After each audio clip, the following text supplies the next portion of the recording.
But these bitches in my business cut me out to choosing violence. If you see me out in public, you don't know me, keep it silent. I'm the lowest of the lowest. Hey, what's up, my loungies? Welcome to Toxic Teen Lounge. Everything in this video is allegedly. Let's chat. Disclaimer: I do not condone in any form of bullying or violence on this platform. Anything in this video is for information purposes and also entertainment purposes only. Okay? Now, this platform consists of celebrity drama, rumors, opinions, roasting, tea with some shade, and some sensitive topics. So if you're sensitive to people's opinions, crashing out online over your faves, you take things personal, you get triggered easily, whatever the case may be to get you upset on this internet, this platform will not be for you. I have strong opinions you might not agree with, and you might crash out. Now, in this segment, we are going to be talking about Boston Richey. We got comedian Capri. We got Lemon Pepper versus D Storm. Okay. And we have Baddies Midwest, the final chapter episode. A quick thought process on that. Before we get into all of this hot ass tea, my loungies, please make sure to like the video. Thank you. Boston Richey, okay, is in a video being very aggressive to his 19-year-old girlfriend, Tati. He is 28 years old, by the way. So we're going to get into a quick clip of this video, and we're going to talk about it. Okay, this is, like, this aggressive behavior. If he could do this in public, what can he do behind closed doors? Oh. What the hell, Burton? That's Shorty? Yes, it is Shorty. That's the little young joint? Yes, The Tatiana girl? yes. Ooh. Don't get clipped. Okay. Yeah. Yeah, what the hell, Burton? What the hell, on? What the hell? Oh. No. Yeah, don't record that. Yeah. I feel like he was doing a little bit too much, and this is over her phone, her property. You can't be serious. Y'all gotta stop that. Y'all understand what I'm saying? Like, this is weird behavior. A lot of people online, which we're gonna get into some of the comments, a lot of people online said that if he can do that in public, he might be doing worse to her behind closed doors. There's a lot of things being said on this internet. He's almost 30. He should know better. Like, he not even that cute to me. So it's like, and Tati is bad. It be the ones like this that think they could do whatever. Just sad. Remember when they said 27-year-old Boston Richey's 18-year-old girlfriend Tati allegedly cheated on him with 23-year-old Bronx rapper Lil TJ? Remember when that was going around? And everybody was like, good, because TJ is close to her age anyways. 27-year-old Boston Richey called out by his ex-girlfriend after he allegedly sent their sex video to someone because he wanted to brag. Boston Richey is a child and creep who exposes girls. That's what his ex-girlfriend has said. Okay? Yeah. Ari J. I don't even know. Y'all know how I am with these damn names now. So I get to work to be informed that Boston Richey was beating that little girlfriend of his in the backseat of the black car service for 2 hours this morning. She's 2 months pregnant, by the way. But y'all love him because he tweets about tricking him. So these is allegedly what was going on. Witnesses witnessed or things that was being said at the time of this video. Okay? Not only that, she told the people this isn't the first time he beaten her too. Cops here now, waiting to see if the judge is going to sign off on the arrest. And guess what? Comments. Been dating this girl since 16, and instead of trying to render this young lady help, people have been envious of the lifestyle this groomer has provided her. The world needs healing. Well, what the hell are we supposed to do from the internet? She's grown. She know how to get help if she wants help. Like, what can the hell? And this is why he wanted a young girlfriend, someone he could manipulate and abuse. That's a lot of the times these weak-ass men out here be, they know how to pick them, I guess. Why should we care? Many people have said something to her about it, and they were labeled haters, old and bitter. Nobody cares anymore. So some people's like, what the hell else we supposed to do? We already voiced our opinions about it. But all the girls was cheering them on when he was treating her to Applebee's. Okay? So some people's over it. A lot of people don't care. And it's just like, pregnant? Yeah, that's what they said. She allegedly is pregnant. This probably why she be going ghost so much, because she probably be bruised up. Allegedly. But this is people observations and assumptions. You know what I'm saying? I've been saying this relationship is not freaking cute. He's literally almost 10 years older than her.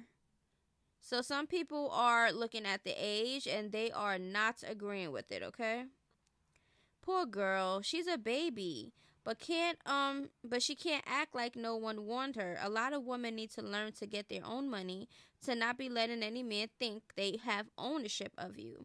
Right, because if you start getting them, and they starting to, I do this for you, I do that for you, and they do nothing but for you, they're gonna expect something in return, or, that weird stuff. Not surprised by that Boston Richey video, and if he felt comfortable doing that in public, I'm 100% certain he does worse to her in private. I remember finding out her age, and it was so cringe. Predators are abusers too. Clocky. Ain't that the truth? Definitely go hand in hand. You know what I'm saying? But at the end of the day, Tati, you are a beautiful girl. Look how beautiful she is. She fire. She don't need to be dealing with that damn weirdo. Like, girl, get away now as you can. And I really hope that she's not pregnant, because it's already, starting off bad. There's a lot of things that was toxic between them throughout the relationship. And if he is putting hands on her and she's pregnant, he's definitely not going to care about when a kid come out. He ain't going to care.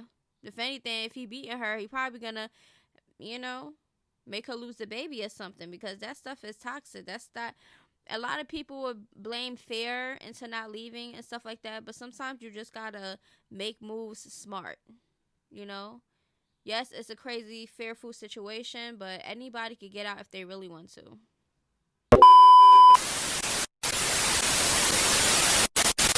Comedian Kid Capri, okay, allegedly putting his hands on his girlfriend. So Kid Capri, this the type of skits you make off social media, you lame, you gonna pay, you dumb itch. This is the sister of the girl that's getting beat. So his girlfriend, this is the sister Ariel, okay? Sensitive content, bruises, black eyes. This stuff is about to be shown, so fast forward. This is going to be sensitive content. It's not that bad, but it's there. So this is the girlfriend. She got beaten, okay? He has been arrested for aggravated assaults. It says family, other, and weapon, or whatever. And the bond amount is 0, okay?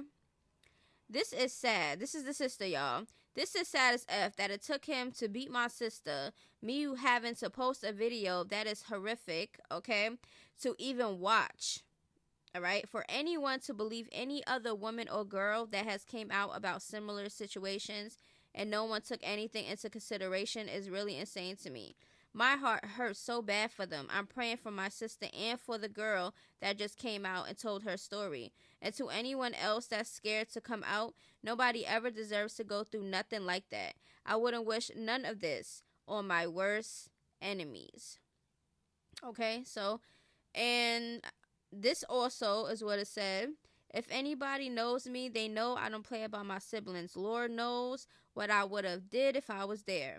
I posted the video to get my sister justice, prayers, and awareness. My sister didn't deserve nothing this grown-ass man did, no matter what she did. He deserves everything bad that's coming his way, and I mean that in the humblest way possible. A lot of you mother effers are ignorant as F, making jokes out of this and trying to justify it, are just as sick as him. If her friend wasn't there, he would have unalived my sister. I don't see anything funny about it at all. And it's not a joke. This is what happens when weirdos don't know how to, concept reality. I'm grateful that this is finally coming to light. I was involved with Capri Teller from 2020 to 2021, and he subjected me to similar abuse. He threatened to harm my family and forced me to perform acts against my will. He once dragged me out of bed and threw me onto the floor simply because I didn't want to watch a movie. When he had an SRT, he got into a car accident due to his reckless racing. I begged him to stop. Instead, he told me to shut the F up. Moments later, we crashed into a tree. When the police arrived, he ordered me to lie and threatened to harm me if I didn't comply.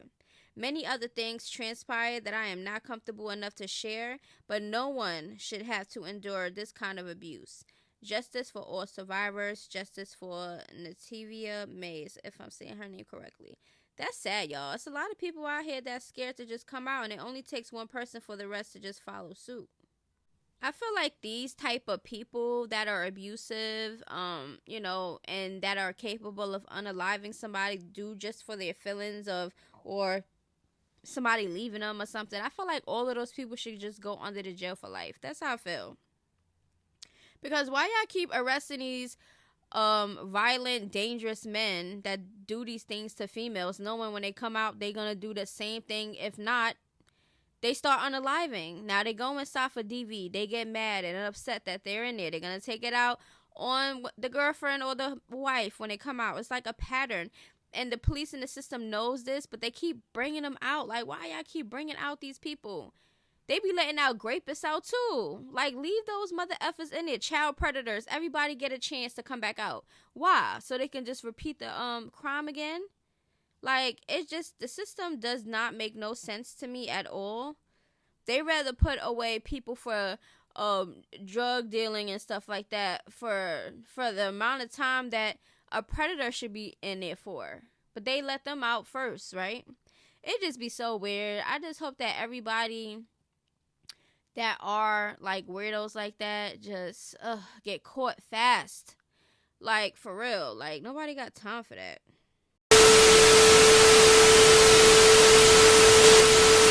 Lemon Pepper versus D Storm, the Zeus battle. Okay, now y'all know Lemon Pepper been acting like he's the head honcho of Zeus, and he's the creator, the founder, the every title there is. But D Storm is saying otherwise. So I see Lemmy Plummer, or Lemon Pepper as y'all call him, is up on X spewing lies. But let me tell you something. Never trust tweets, only trust receipts. I'm about to break down for you the entire situation when it comes to Zeus ownership. I get a call from a good friend of mine, Lemuel Morris. Congrats on your Emmy, by the way, my brother. Lemuel tells me that he has a colleague named Lemmy Plummer who wants to meet with me about starting a social network. His pitch was he wanted to start a black Netflix for influencers and call it the Social Network, which was already a Facebook movie, by the way. He offered me a good amount of equity in the company and said he was going to look out for Lemuel for connecting us.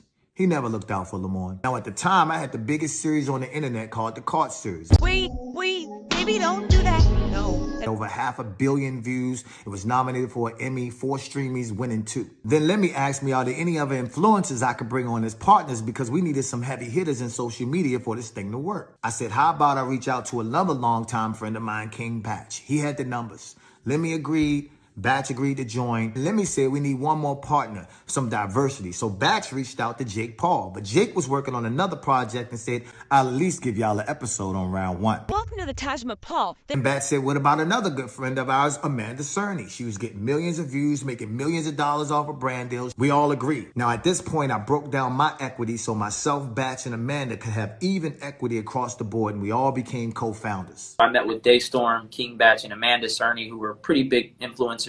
Yes. And we ended up, I brought them on board. Lemmy was supposed to be behind the scenes as the CEO, and the 3 of us were to be the face of the network, myself as the president. In the coming weeks, we started a group chat, and the founders came up with a new name for the social network. Some of the names was trash. Then one day I thought, wait, Nike was a Greek god. They were successful with their shoe and apparel line. Why don't we name ourselves after a Greek god? Let's be Zeus.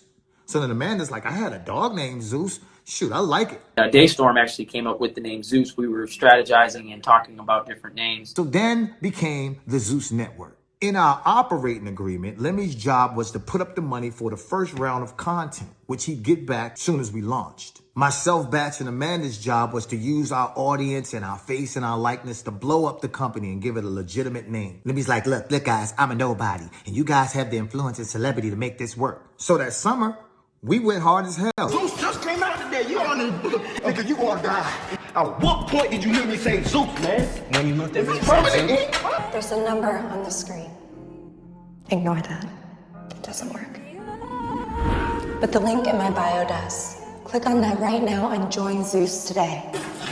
Subscribe. As president, my job was also to go out and find as many creators as possible so that we could have enough content to live on the platform when it launched. To drive the necessary traffic to the platform, the flagship shows would be Batch, Amanda, and I also agreed to put season 2 of Caught onto Zeus. Shit, I even called in a favor from Uncle Snoop to pop up in the series, and he looked out for me. Let's tear us apart. Strike one. You've been watching too much Zeus, nephew. And then we spoke to 25 other creators who are also friends of ours and told them we'll give them a free series on Zeus if they promote the app. Let me promise all of them that they would get a percentage of the subscriptions. They didn't get a dime. So approaching the launch of Zeus, Lemmy calls me up crying, talking about the whole network about to go under because I ran out of money. I physically went into the office that entire summer and edited 4 series for Zeus. Then I put up $135,000 of my own money, paying for Bad Escorts, Caught Season 2, and 4 other creative series. Now, bear in mind, contractually, we weren't supposed to put up any money. But Lemmy said, I'm gonna pay you back as soon as Zeus launches and we're profitable. Now, every show on Zeus has music in the background, but keep in mind, we had no more budget for music. So I called in another favor from my good friend Tommy Brown and Franks, and I said, yo, we need beats for Zeus. They done produced everything from Ariana Grande to Justin Bieber. Tommy gave us over 1,000 beats with a promise from Lemmy that they'd get paid back once Zeus was profitable. They never got paid. We understood that Zeus couldn't just be successful in social media, and we needed a partner in traditional media. So I talked to my boy Fonz, and he links me with Tiffany, who works at SAG-AFTRA. Zeus ended up signing a historic deal as the first social platform to partner with SAG-AFTRA. And because of this partnership, I was also able to get a lot of the creators and actors their SAG card because they had shows and series on Zeus. And let me end up stabbing SAG-AFTRA in the back, by the way. This is why I say don't trust tweets. Only trust receipts. Let's keep it going. Now, since Zeus was a new platform and app, there was a lot of bugs that needed fixing. Now, our original tech partner, Nick, warned Lemmy that there was going to be some bugs and problems on launch day. But Lemmy ain't listen for shit. With his Napoleon complex, him and Nick used to get into it. So we throw this big-ass launch party in LA. We had ice sculptures, DJs, red carpet, big screens. Amanda bit the bullet and did this big-ass deal with Diageo for half her rate so we could have Ciroc as a sponsor. We was in it. It came together. We're doing our pre-launch party, so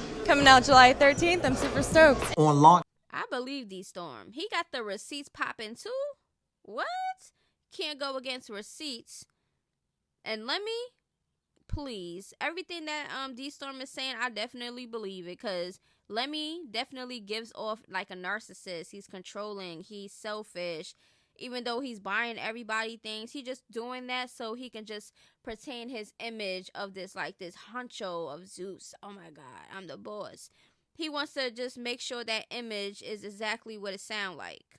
That's what is given to me while he behind the scenes, behind closed doors, treating everybody like shit. They already said that he's abusive and been putting hands on Anna and Scotty. But we don't know. Let's just listen to the rest.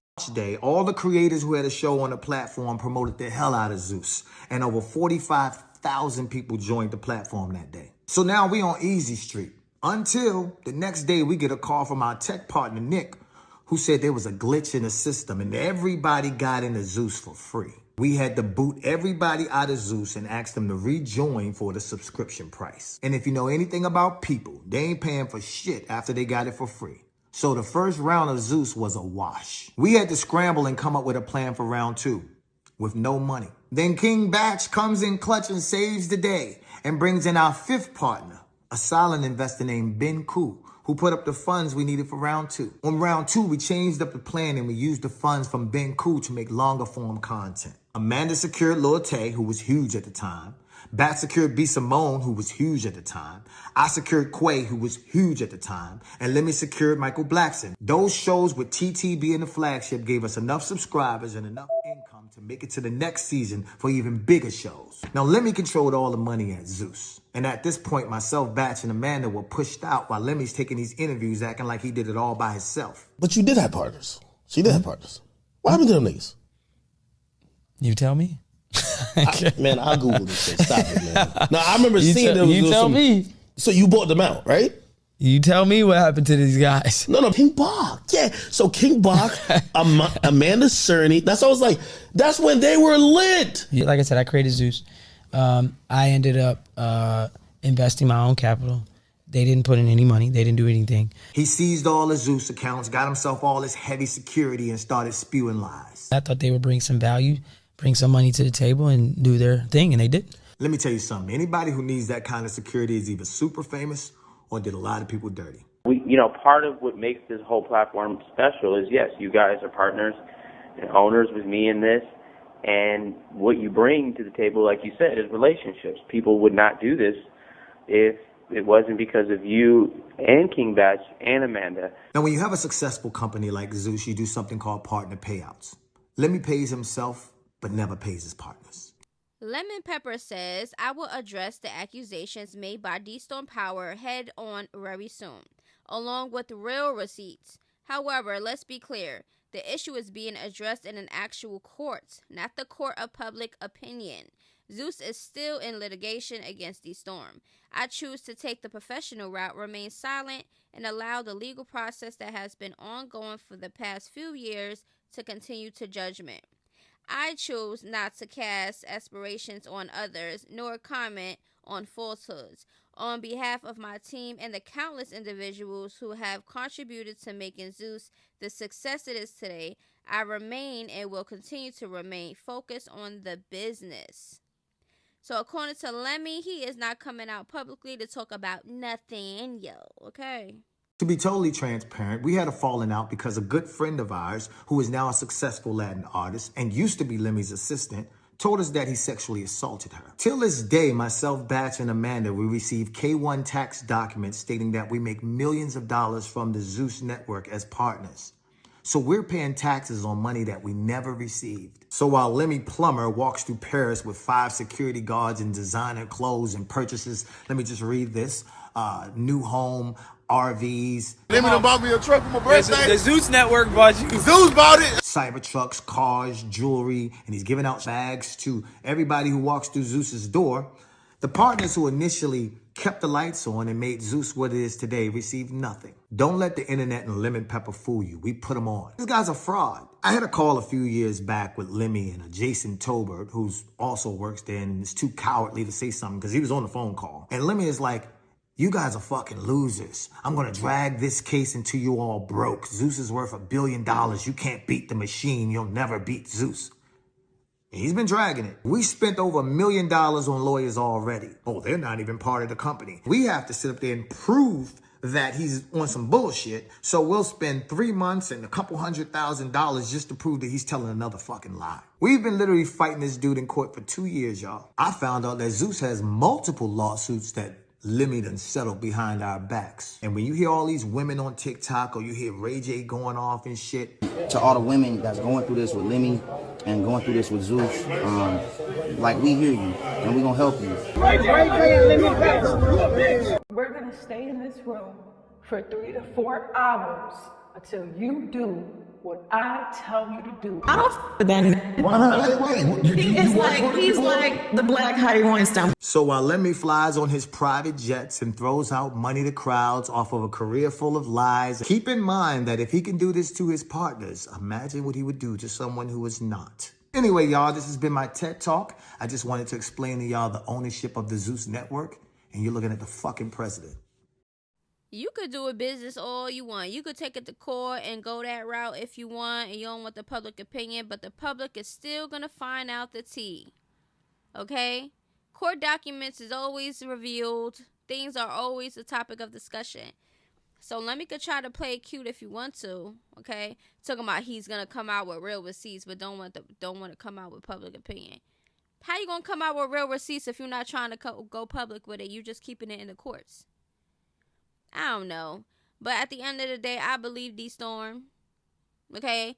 It's too many things that came out and was being said about Zeus and Lemmy. And he's not the only one. Amanda also said that she never got paid. But wait a minute. Lemon Pepper could go public when he addresses females. He addressed Amanda not too long ago, saying that she's a liar and she ain't do nothing for Zeus. But then you got D-Storm providing proof with Amanda helping out. Now, we don't know when this was or how long it was, but clearly they couldn't take it and being around and being mistreated. But it seems like Lemmy's a liar anyway, so we shall see how this is going to go. Okay, so Baddies Midwest. Okay, this is the final chapter episode, last episode of Baddies Midwest. Here's a quick rundown of how I feel about that episode. Natalie saying that Big Lex was prettier than her, which was Scotty. And Scotty, she talking about Scotty ugly and Big Lex is prettier than you. That was some hater ass shit. Natalie never liked Scotty. She was jealous. That's how I feel. Natalie gives jealous vibes. And Jayla, shut up, girl. Like, she always in confessionals talking like a saint. Oh my God, why are we fighting? Why can't we just carry ourselves better? But the same one that be in the mix. You know what I'm saying? Anna gets emotional and says Natalie is basically weird, that she let her bestie Jayla get jumped. Natalie definitely seems to be sided with the newbies, okay? The girls was going hiking. Jayla confronts Natalie about moving weird. Natalie claims that she ain't see nothing. Of course, she never see nothing. She claims that she stood up right there with her shoes, making sure that no one got up. And she was basically saving face, okay? Jayla, it was in confessionals like, I would have liked Natalie to fight with me, get in the paint. But she not a fighter, and that's not her strong suit. That's what Jayla said about Natalie, okay? Now, we understand that because me, myself, I'm not a fighter, okay? I think it's pointless to fight for, like, unnecessary reasons. I feel like fighting should be, like, defending yourself. The only reason why you should be able to fight is to defend yourself in certain situations like that. Natalie, okay, she's not a fighter, but she claims that she always want to, get in the mix and act as if she's gangster. So, and then on top of that, Jayla's giving Natalie excuses, but still mad at her for not jumping in and helping her is, like, weird. Pick a side, girl. Like, you can't get mad at a non-fighter then. If you know how your friend is, you know that she is not a fighter, then you would be expected to know that she wouldn't jump in for you.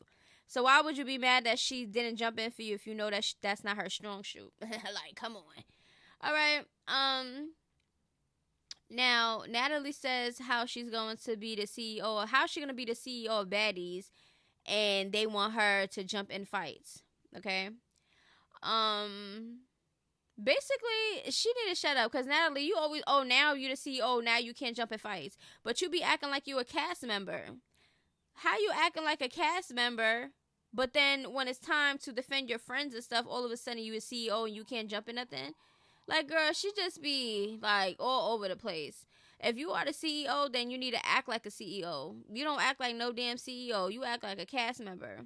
Rolly was laughing when Natalie asked, kissing her ass. Like, when Natalie was talking about Jayla and all of them and how she went, and Scotty and everybody. Like, Rolly, how you sitting there laughing with Natalie while she's being two-faced to her friends? You supposed to be her friend too, and she did the same shit to you. But you didn't think that it was funny when she was doing it to you, talking about you and saying things about you behind your back. Scotty was in a sprinter crying again over disloyal friends, but that's her issue, because you decided to keep being friends with Natalie and whoever else that you keep crying about. That's on you. That's something that you're going to have to deal with. I guess when Scotty is really tired and fed up of dealing with Natalie shit, then she's going to part her ways, because she could still be on the show. Natalie not the damn boss of Zeus. She only the face of Baddies.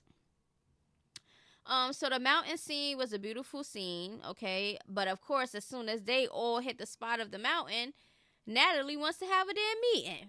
Summer basically apologized to Jayla and Anna. Now everybody's doing their last little, thoughts or whatever before the episode finishes. Summer basically apologized to Jayla and Anna, which was fake to me. Like, all of a sudden, everybody want to be kumbaya at the last episode when everybody wasn't having that same energy on the thing, talking about how they was going to fight and do all of this other stuff, and they still got beef with people. Just fake. Like, Summer, that was fake as hell. Big Lex basically said to Jayla it was like an off and on thing with them, and as an OG she should have knew better than to mess up their booking, which was facts. Okay, I feel like everybody that fought at the booking was unprofessional. It got emotional because she got emotional, was like basically being on there changed her life and all this other stuff. Pretty Pre said that she liked everyone and it was a new experience for her, blah blah blah. Irie said on the show that she showed a different side of her, which she did. Okay, she gave less bully, all right, and I liked Irie on this season. Jasmine said that she had fun, only the issue she had really was with Summer, and she don't want to talk about it. That's basically what she said. She don't want to dwell on that. She's tired of the Summer shit. But she said she was good with the experience. Nunu thanked Natalie and said that she had fun, etc. Scotty starts walking up and she don't even want to be there. Natalie lets Scotty know that they're doing final thoughts, then looks at the newbies to ask them if they had anything to say to her. Anna and Nunu started arguing because Nunu talked about the tag teaming that they was doing. Rolly tells Natalie to start getting to know the new girls because they're stars. Natalie starts talking about her not wanting to be in the mix, and Rolly tells her, you said something different in the car. Basically talking to Scotty and Anna about jumping. The majority of the girls said the same thing. They're grateful, talked about their experiences. Taseki said the only thing that she would change on the season was the sit down with her sister Krishan. She said it was the worst ever. I feel her on that though, because that was a hot ass mess. I don't know about y'all. I don't care if y'all call me weird or nothing, but if you move like the op, I'm going to treat you in my mind thought process like an op. I wanted Taseki to knock Krishan head clean off them damn shoulders and have that head rolling down the damn floor. Because at this point, it's like, who you playing with, sister or not? You really try to play with me and try to like ruin my image just because you a hater. Like, get out of here. I wanted Krishan to put that. I wanted Chastity to get that baby. Okay? Because we all know that Krishan had that baby in harm's way. She knew that. She knew what type of energy and stuff that was going to be on that damn sit down. And then when Krishan Jr. was damn whining and stuff, she going to talk about some. Taseki said, see, the baby's in here and stuff. And she said, yeah, he's crying because he feel your negative energy. No, he crying because of your negative energy, Krishan. Like, I feel Taseki on that. I really wanted them to fight. I wanted Taseki to do Krishan in just because the simple fact that Krishan is sitting there lying on Taseki. Okay? Krishan had this platform for a while now. She could have, and she told her story and everything else. Why wouldn't you put that out there? There's no excuse. You put everything else vulnerable out there. You talked about your mom getting chained up to the tree by your dad and beating her, and you talk about all this stuff, but you can't talk about your own traumas that you allegedly had. No, because it was fake. Okay, Krishan seen that her nephew Tristan had his story and he was 7 and all this other stuff, and she copied the damn same story. Then she wanted to play the house role. Like, girl, shut up. Taseki knew that girl was lying. She wanted to pop her right in her shit. Because she had the baby there, she couldn't do it. Okay? The girls, Nunu, Pretty P, and Summer got their chains, but when Summer opened up that box, there was no chain. Y'all want to prank so much, so the prank was on Summer, and Natalie didn't even like it. She was laughing, but she, like, girl, shut up. You could do pranks on other people, but when the pranks are being done that you're not doing, it's an issue. Like, stop. And guess where the chain was? On Scotty's dog Capri's neck in the confessionals. Yes, Scotty. Listen, if that's how y'all want to be, because I liked Scotty before she was doing all of this, you know what I'm saying? Besides her not speaking up for herself, she just knew how to, you know, carry herself. She still do in a way, but now it's just like she's trying to prove a point. So it's, don't lose yourself, Scotty, please. You could have spoke up and defended yourself without doing too much. You get what I'm saying? But Scotty was funny this season. You know what I'm saying? So at the end of the day, it is what it is. But anyway, I said everything I need to say in this video, my loungies. Y'all already know what to do. Please make sure to run this video up with likes. Please make sure to subscribe, okay? We almost up to 40K. And let's get the going, okay? I love y'all, and I'll see y'all in the next video. Until then, toodaloos, bye-bye.